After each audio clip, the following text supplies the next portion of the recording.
Buenas tardes, amigos y amigas de Voces Diario Digital. Bienvenidos a otra edición de La Entrevista. En esta ocasión hablaremos sobre un tema que podría causar un gran revuelo en cuanto al tratamiento del COVID-19. Se ha conocido en noticias internacionales sobre distintos estudios médicos, concluyendo que el tratamiento de plasma convaleciente para el coronavirus en realidad no tiene ningún efecto en los pacientes que tienen COVID. Este tratamiento ha sido utilizado por la mayoría de los países en el mundo. En estos se incluye El Salvador, que ha promocionado a gran escala la donación de plasma por parte de personas que se recuperaron de COVID. Y hasta la fecha, esta petición se mantiene. Para hablar sobre esto y el manejo de la pandemia en general por parte del gobierno, tenemos como invitado al infectólogo Dr. Iván Solano.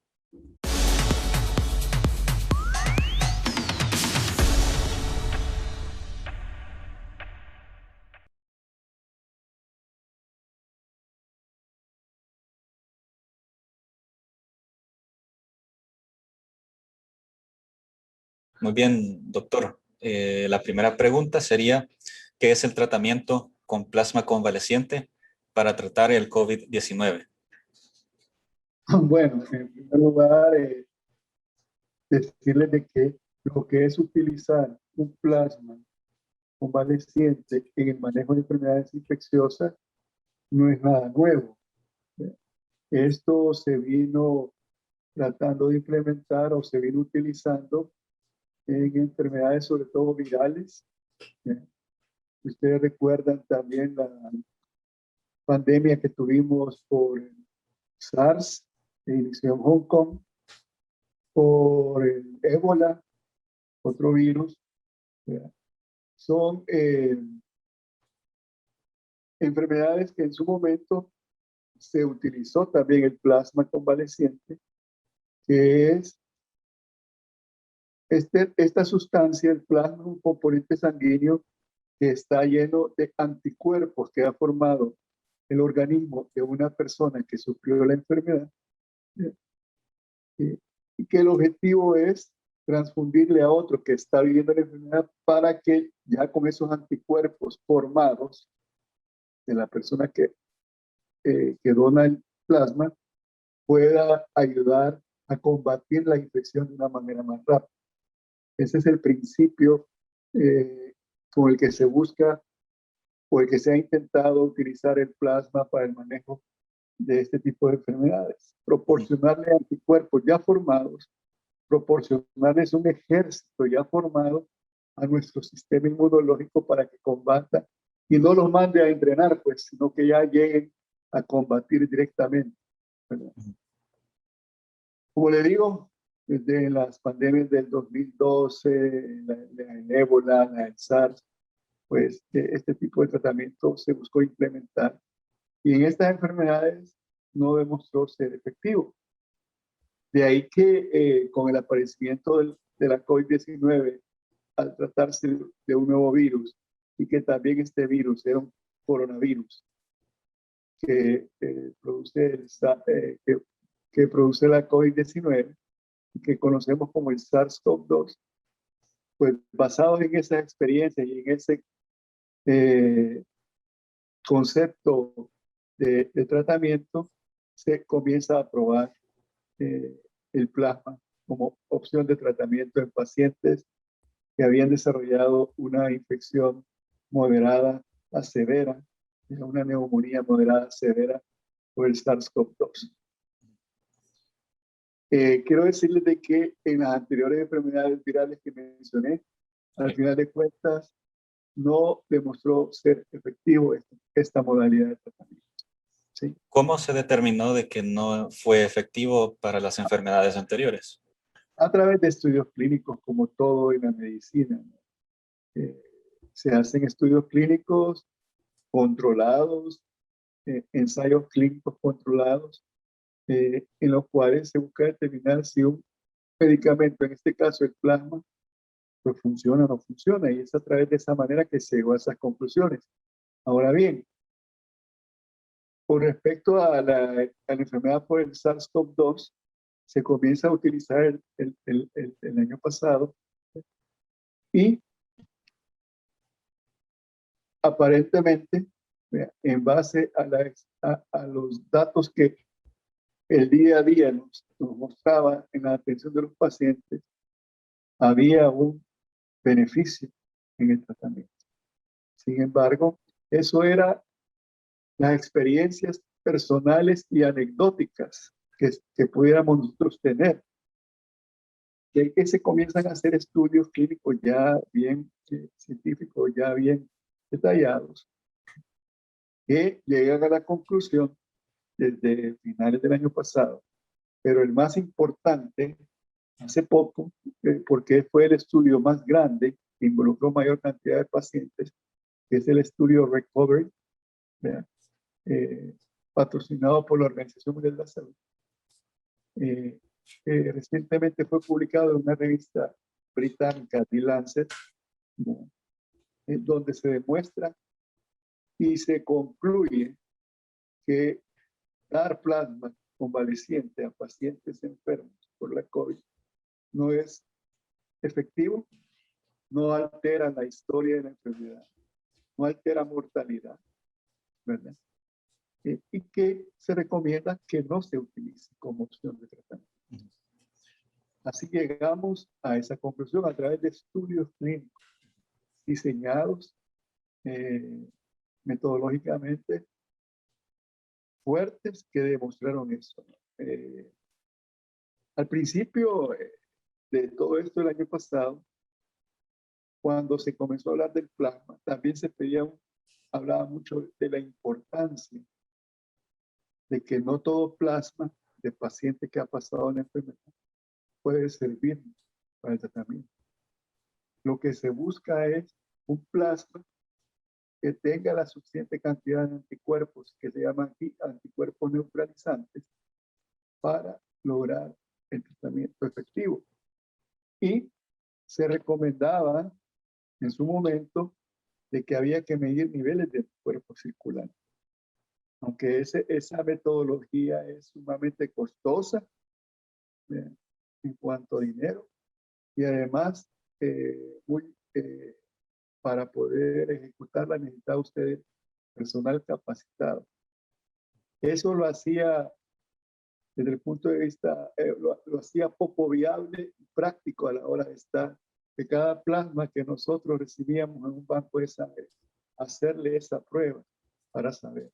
Y se hablaba de valores, y los valores de anticuerpos neutralizantes andaban entre 600 y 1000, pues ese era un buen plasma. Pero si estaba menos de 600, no nos iba a servir y había que desecharlo. Esa fue una de las primeras situaciones que comenzaron a decirse aquí en El Salvador cuando se inicia este proceso de plasma, de transfusión de plasma convaleciente. Pues precisamente fue alguna de las cosas que nosotros cuestionamos si iban a estar haciendo niveles de anticuerpos neutralizantes. Y se me contestó pues que no lo iban a hacer. Y en realidad en muchas partes del mundo que se ha utilizado no han hecho eso por lo poco práctico y por lo costoso que representa. Pero así llegamos a esta altura donde se confirma que usar plasma no altera la historia de la enfermedad, no altera resultados de que una persona que recibe comparado con otra persona que no recibe tenga beneficio en cuanto a sobrevivir, aquellos que recibieron plasma versus los que no lo recibieron.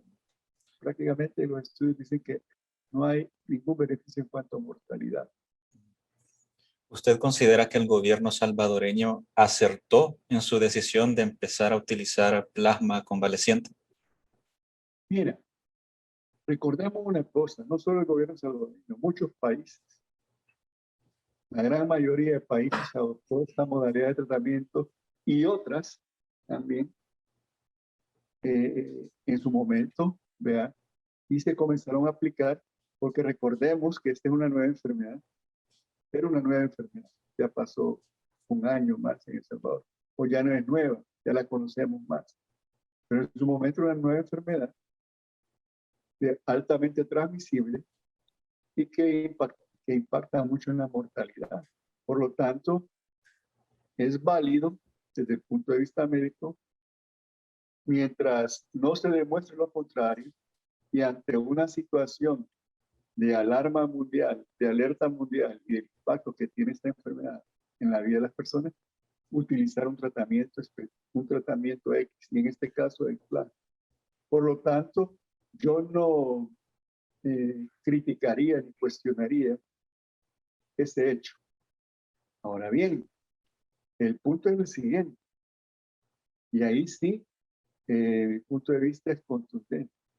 Si ya la ciencia, los estudios científicos me han demostrado que X o Y tratamiento no funciona, y a pesar de ello lo sigo administrando, ahí sí ya es un problema. ¿Entiendes? O sea, no hay problema que tú comiences a utilizar un tratamiento experimental cuando no tienes otras opciones que ofrecerle a un paciente con esta enfermedad. Pero cuando ya tú sabes, a través de estudios científicos serios, validados por externos o por pares, que demuestran que los datos que un grupo de investigación X hizo son ciertos, entonces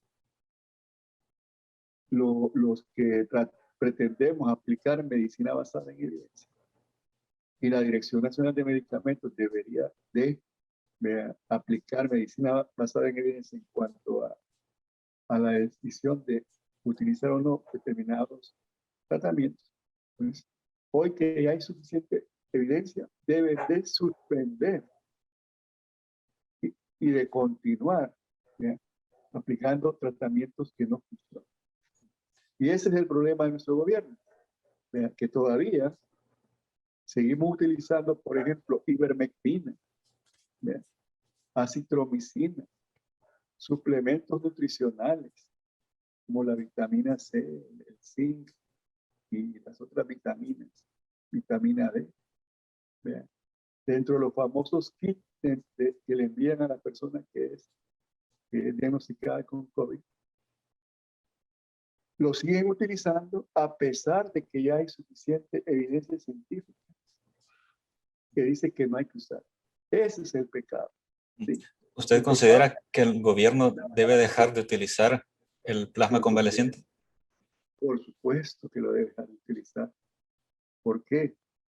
Primero, porque tú vas a optimizar tus recursos. Si tú, más nosotros que somos un país subdesarrollado, tenemos que optimizar nuestros recursos. Y por un lado, desde el punto de vista económico, pero por el otro lado, que es más importante, es que en medicina tú lo que buscas primero es no hacer daño. Y si yo voy a utilizar un tratamiento que no me funciona, pero que puedo poner en riesgo a usted, Diego, de una transmisión de enfermedades como el VIH, como la hepatitis B o la hepatitis C, que son sumamente raros, la transmisión de estas enfermedades, pero que se puede dar a través de un tratamiento que no ha funcionado, entonces no debe hacerse.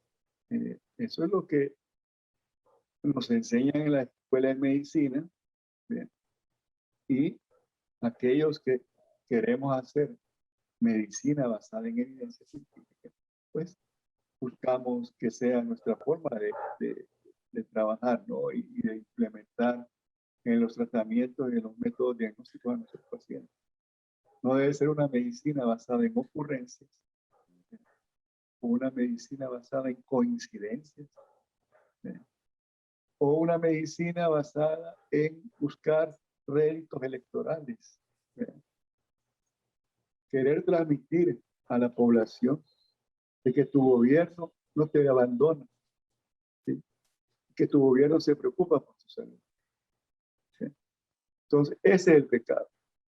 Insistir, a pesar de que ya lo saben, ¿sí?, con tratamientos que no funcionan. ¿Usted cree que el gobierno ya sabe que el plasma no funciona? ¿Qué te puedo decir? Mira, tal vez el presidente Nayib Bukele, y está en su derecho, él no es médico, ya lo sabe, pero aquí hay organismos que se encargan de vigilar, ¿vea? Y de observar ese tipo de situaciones, como la Dirección Nacional de Medicamentos o el Instituto Nacional de Salud, ¿vea? Que se supone que es un instituto de investigación de apoyo al Ministerio de Salud, o el mismo señor ministro que es médico, ¿vea? Todos aquellos médicos que tienen mandos importantes dentro de la institución, por supuesto que ya lo saben, ¿vea? Pero recordemos también que ellos dependen de un salario, de un trabajo, y está claro que si ellos se quieren oponer aún con, con fundamentos técnicos a una orden que da el Supremo Presidente, entonces pierden su trabajo. Bien. Entonces, ellos deben de saber. Bien. Ellos se supone que están actualizados, también reciben actualizaciones.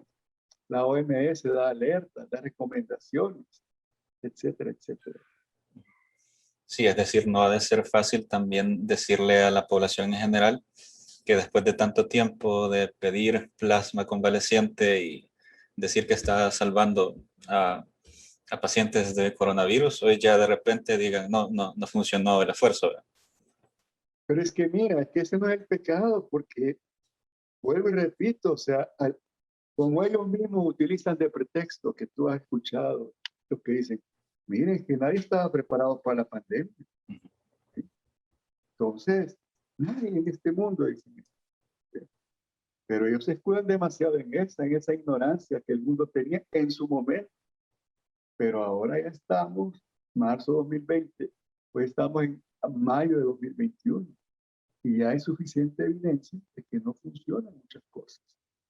Comenzamos con la historia de la hidroxicloroquina, ¿sí? Que nuestro presidente dijo que hasta, bueno, que esa es una mala costumbre que él tiene de equivocarse con los números, que dijo que había comprado 500 millones de tabletas de hidroxicloroquina. ¿Ve? Y después dijo, no, se me pasó un cero, ¿ve? Y eran 500.000 tabletas. Y que él recomendó en una cadena nacional que él tomaba hidroxicloroquina. ¿Ve? Entonces, definitivamente el pecado es seguir cometiendo el error a pesar de ya conocer la solución. Es como, te voy a contar una anécdota cierta de la historia de la medicina, como es el hecho de cuando se empezaron a hacer estudios de la penicilina como tratamiento para la sífilis. Y si usted recuerda, hay un famoso estudio en el cual participaron guatemaltecos allá por la década de los 30, en donde en ese momento ya se sabía que la penicilina funcionaba contra la sífilis. Y entonces, por querer, los investigadores, el estudio, si mal no recuerdo, Tosky, no sé, más o menos se llamaba el estudio, por querer conocer la historia natural de la enfermedad. Imagínese, Diego, que usted ya sabía que usted tenía sífilis, pero querían conocer cómo se comportaba la sífilis, la historia natural de la enfermedad. Y no le aplicaban el tratamiento, que ya se sabía que era la penicilina, que lo iba a curar a usted, para ver cómo se desarrollaba la enfermedad en usted. Y muchas personas fallecieron por no haber recibido el tratamiento que ya estaba demostrado que funcionaba. Entonces eso no es ético, ¿me entiendes? Lo mismo está sucediendo acá. Yo sigo administrando algo que no funciona, pero lo hago con otros objetivos, ¿me entiendes? Entonces no es ético. Y además raya en lo legal, ¿me entiendes? Porque yo también, con estos medicamentos, yo a usted lo puedo meter en una gastritis de tantos, no sé si a usted le dio COVID y tuvo la oportunidad de ver, o algún familiar, el kit que le mandaron. Vean, si son una bomba de medicinas que tiene que estar tomando la persona, Y yo he visto muchos pacientes con gastritis medicamentosa. ¿Sí? Y para, bueno, aquí no puedo decir la palabra, pero para más, ¿verdad? No me sirve de nada, ¿ya? Entonces eso se llama negligencia, ¿verdad? Sí. Hacer daño con conocimiento. ¿Pero para qué? Eso es lo más duro. ¿Para qué? Tener a la gente diciéndole, miren, nosotros estamos preocupados por ustedes y estamos haciendo las cosas por ustedes. ¿Sí? Ese es el punto. Bien, ahora, doctor, en cuanto al manejo general de la pandemia, desde su punto de vista clínico, ¿cómo ha manejado el gobierno la pandemia desde marzo del año pasado hasta hoy, mayo? Han habido cosas buenas, han habido cosas malas. O como aquella película que se hizo famosa ya por la década de los 60. Lo bueno, lo malo y lo feo. ¿Sí? Hay cosas buenas, hay cosas malas y hay cosas feas. Cosas buenas podemos decir, uno, el hecho de que se conformó allá por el mes de enero un comité, si podemos, no recuerdo el nombre, como exactamente el nombre que tenía, pero digamos un comité de crisis, en donde se comenzaron a implementar, estaba constituido por funcionarios del Ministerio de Salud, técnicos, ¿verdad? En los cuales ellos comenzaron a diseñar planes para contener o retrasar la llegada del virus a nuestro país, porque, o sea, que iba a llegar, iba a llegar. Lo que nosotros deberíamos de buscar es que se tardara lo más que se pudiera para estar mejor preparados. ¿Sí? Y bueno, el hecho de que hasta el 18 de marzo, 3 meses después, 3 meses y medio después de los primeros casos reportados en China, tuvimos el primer caso en nuestro país, pues demuestra que en ese momento comenzaron a hacer las cosas bien. Pero desde nuestro punto de vista y el personal mío, el, el, el punto de inflexión, ¿ve? Fue cuando aparece el primer caso. ¿Ve? ¿Se acuerdan ustedes del caso cero? En teoría, un salvadoreño, creo que vivía en Estados Unidos, el salvadoreño, o había estado en Estados Unidos y él decidió llegar a Guatemala y entrar, en teoría, por un punto ciego, porque eso también eh, no está bien documentado así, porque no se permite revisar información. Y que fue por Metapán, ¿no? Sí. Ahí cambió todo. Quiero decirle que antes del 18 de marzo, las autoridades del Ministerio de Salud, los técnicos del Ministerio de Salud, se habían acercado al Colegio Médico de El Salvador y nos habían convocado a reuniones con presidentes de filiales y además con eh, expertos en salud pública, en enfermedades infecciosas, a presentarnos esos planes que ellos tenían. Muy bonitos, muy bonitos, estaba un protocolo bonito. En ese momento se decía que todo paciente que con enfermedad leve o asintomático se iba a manejar en casa, no era necesario ingresar. Y ahí estaba el protocolo. Se les hizo observaciones, ellos fueron muy abiertos y una discusión muy sana y constructiva. Pero todo cambió el 18 de marzo. Ahí para nosotros fue un punto de inflexión, porque el mismo Ministerio de Salud, o bueno, mejor dicho, el Ejecutivo, a través del presidente y sus asesores, decidieron apartar a los técnicos, incluso del Ministerio de Salud, a los técnicos del Ministerio de Salud, los deciden apartar y los hacerlos a un lado. Y ahí deciden que un problema de salud pública mundial lo iban a manejar políticos. Empiezan a manejarlo ellos con objetivos políticos electorales. Y ahí se vienen las cosas malas. Y la cosa fea de eso es que utilizando este problema de salud pública, los políticos comienzan a manejar un problema de salud pública, no importándoles que las medidas que ellos estaban tomando desde el punto de vista político, quienes estaban poniendo los muertos y los enfermos de la población salvadoreña. Ellos lo que buscaban era réditos electorales. Y es así como se comienza la historia de manipular la información estadística, en donde nos dicen que son X cantidad de casos o X cantidad de fallecidos diarios, cuando no es así. Cuando ha quedado demostrado a lo largo de este tiempo que hay una manipulación intencionada de los datos, ¿sí? Con el fin de mostrarle a su público, a su pueblo, de que son ellos ejemplo del mundo en el manejo de la pandemia, ¿sí? Recién acaba de salir una publicación de The Economist, ¿sí?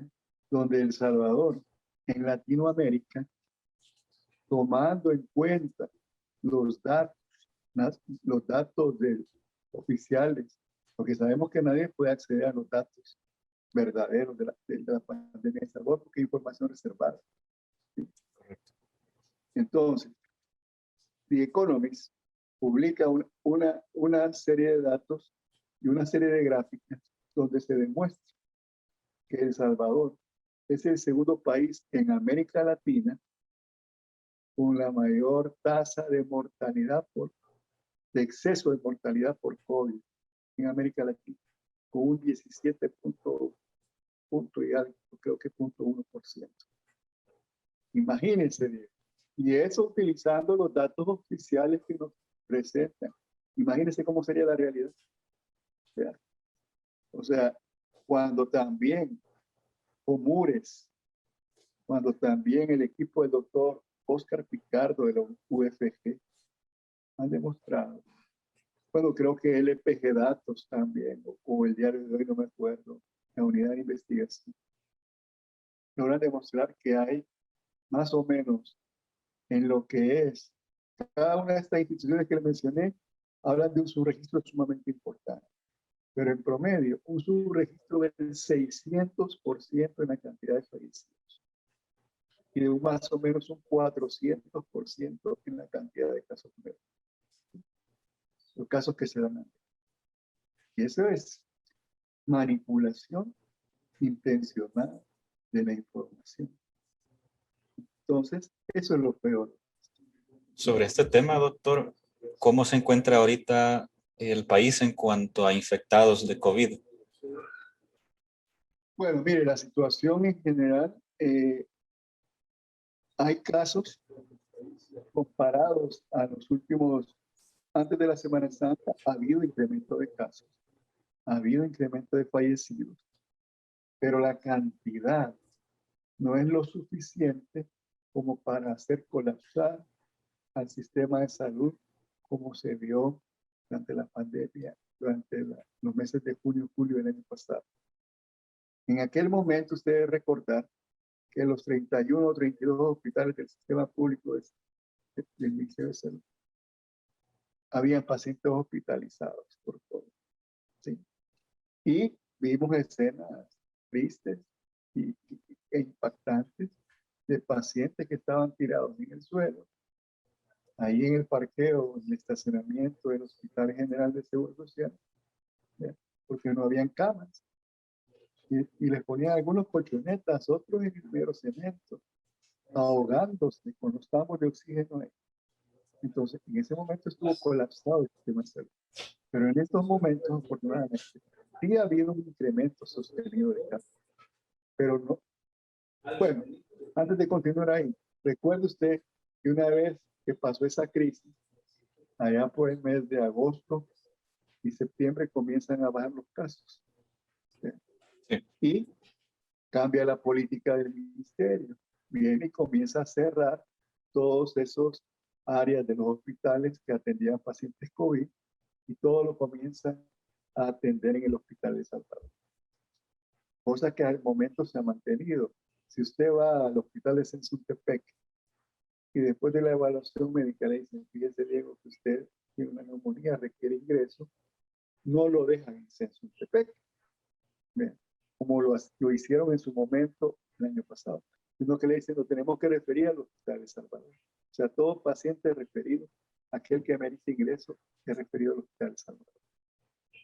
En ese sentido, la cantidad de casos al momento, la capacidad del Hospital Salvador puede sobrellevar ese incremento de casos. Ha habido días que sí, por ejemplo, hace unos días que yo publiqué unos tweets, ¿verdad?, en donde sí llegó a sobrepasar la capacidad de la unidad de cuidados intensivos, que es de 103 camas. Había más de 103 pacientes que requerían cuidados intensivos. Y entonces aquellos pacientes que no alcanzaron el ingreso a la unidad de cuidados intensivos eran trasladados a la unidad de cuidados intermedios. ¿Ven? De tal manera que, resumiendo, sí hay un incremento de casos, pero no y de muertes también, ¿ven?, pero no lo suficiente para hacer colapsar el sistema de salud. Sin embargo, si nosotros seguimos, me refiero como gobierno, transmitiendo una mala información de que las cosas están muy bien, la gente relaja las medidas. Si no, veamos lo que ha pasado. Lo más reciente, lo de los estadios de fútbol este fin de semana. Sí. Entonces la gente dice, no, si mi presidente dice que está tranquilo todo. El sábado hay partido. Además que han puesto en las vacunas, de lo cual yo sí creo en las vacunas también, pero como que es lo que nos va a salvar de todo. Y no es cierto, porque también nosotros estamos viendo muchos casos de personas que reciben la primera dosis de la vacuna y en los primeros 7 días se están infectando. Entonces, no se puede relajar las medidas, pero con mensajes erróneos de que somos de los países ejemplos en manejo de la pandemia, que tenemos el hospital más grande de Latinoamérica y todas las cosas grandes que nos dicen que tenemos en este país. Bueno, hoy hasta un diputado dijo ayer de que todos los países quieren reunirse con nosotros porque somos un país cool, ¿verdad? Entonces, ese tipo de mensajes, ¿verdad?, hace que la gente se relaje y podemos llegar a situaciones que no queremos llegar, como es volver otra vez a un sistema de salud colapsado. Entonces hay un alza de infectados y de muertos que el gobierno no está reportando, ¿verdad? ¿Usted cree que esto puede alargar la situación de la pandemia aquí en El Salvador? Claro, claro. Y de que el control de la enfermedad se vuelva mucho más lento, ¿verdad?, y se tarde más en alcanzar un control de la enfermedad. Muy bien. Ese es otro de las desventajas de alterar los datos. Solo última pregunta, doctor. ¿Cuánto tiempo cree usted que va a durar la pandemia? Lo que pasa es que si yo no tengo datos reales, me es bien difícil poder decir cuánto va a durar la pandemia de El Salvador. Si yo tuviera los datos reales, ahí pudiera darle una opinión, pero así no me atrevo yo a decirle, ¿verdad?, basado en datos ficticios. Bien, muy bien, doctor. Le agradezco mucho el espacio de la entrevista. Voy a detener la grabación.